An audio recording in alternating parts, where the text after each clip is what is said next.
Hello.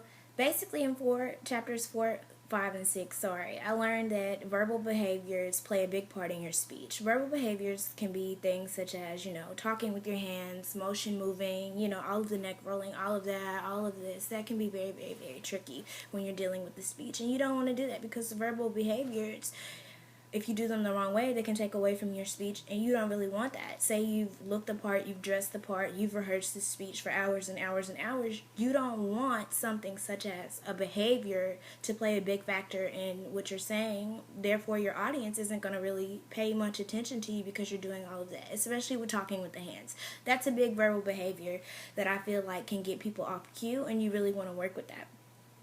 Second of all, I learned three major names: regulating, deceiving, and substituting.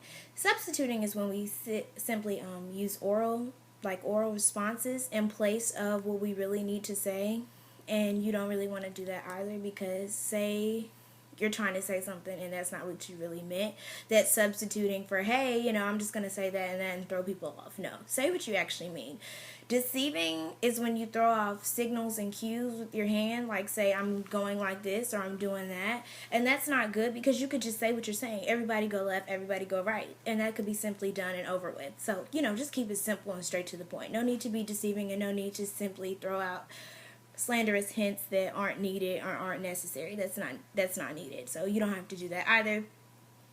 And third of all, regulate your behaviors more, your verbal behaviors. You need to regulate and manage that more, because you don't want, like I said before, practicing for this long speech and you're all drawn out, you're all dressed up, you're in your nice suit, looking all good, and everything's going great. And then you're sitting up here throwing off hints with your hands or moving your neck and talking out like this. Nobody's going to pay you any type of attention. So you really need to watch that and make sure that you're implementing that behavior great. Thank you. And remember, verbal behaviors. Watch it. Thanks.